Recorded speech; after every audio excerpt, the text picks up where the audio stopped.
Meus irmãos e minhas irmãs, do primeiro livro dos Macabeus, nós temos aqui a conclusão da vida de Antíoco. Vai fazer, na leitura de hoje, ele faz o percurso da glória do mundo até a sua desilusão e o seu testamento, a avaliação da sua vida.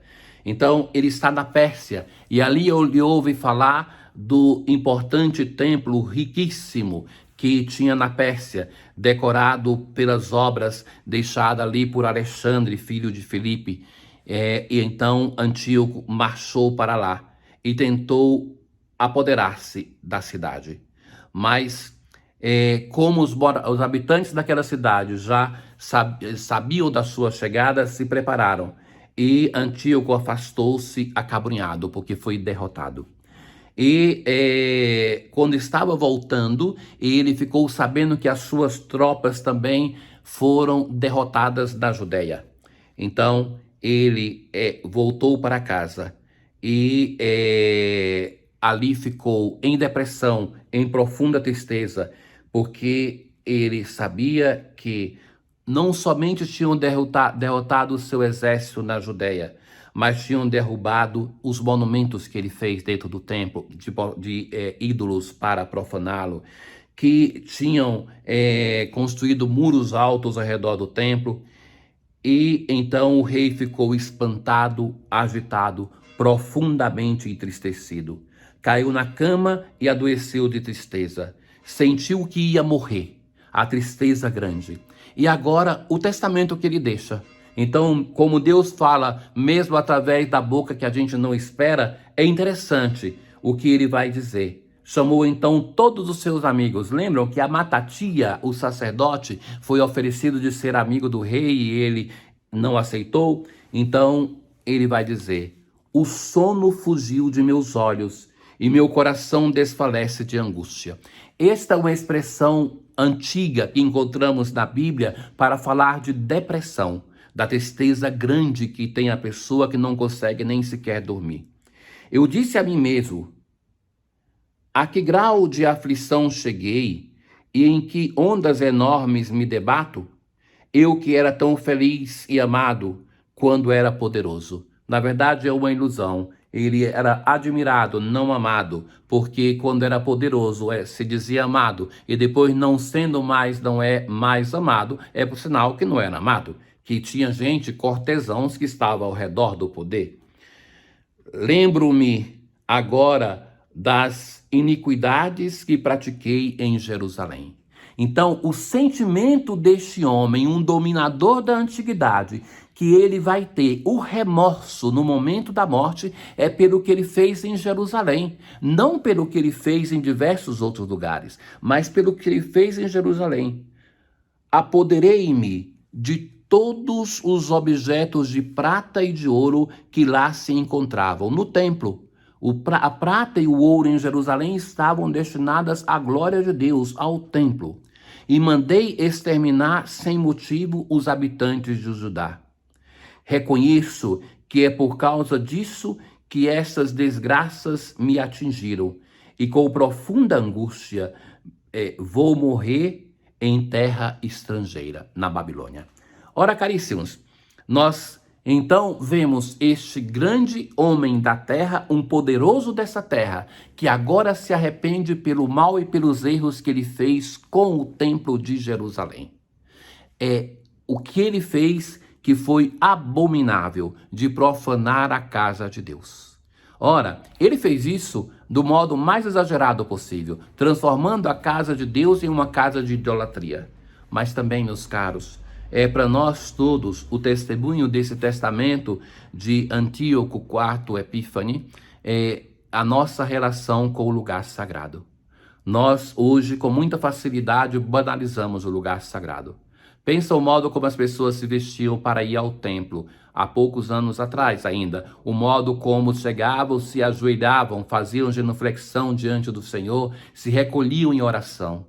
E o modo como hoje, muitas vezes, as pessoas vêm para bater papo, para estarem distraídas, para estarem trajando roupas que seriam inadequadas para uma pessoa de fé, de valores de vida moral usarem em determinados outros ambientes e muito menos na casa de Deus.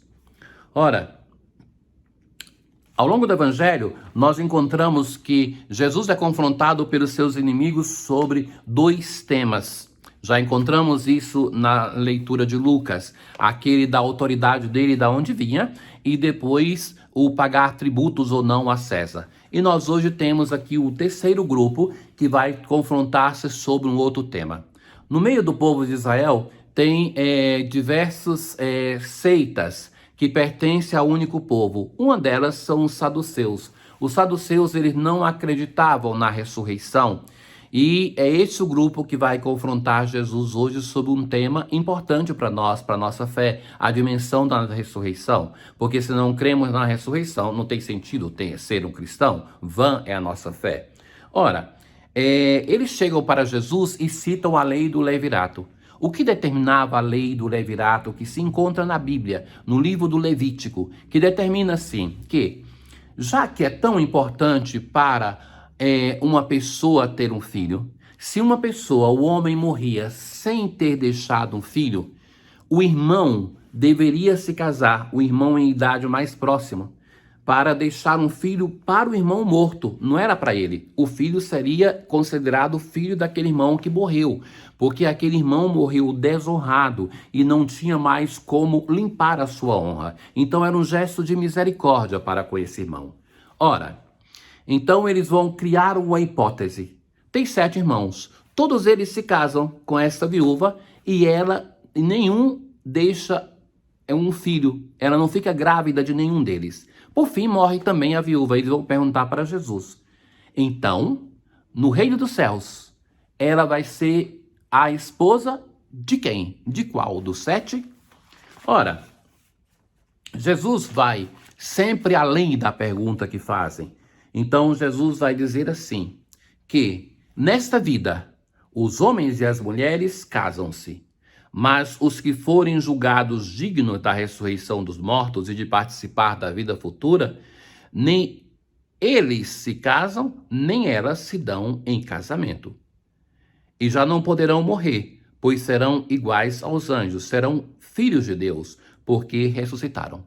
Então Jesus dá 2 respostas à primeira parte da questão. Vai dizer assim, olha, que o matrimônio é a realidade para esta vida. Tanto é que as pessoas se casam até que a morte os separe.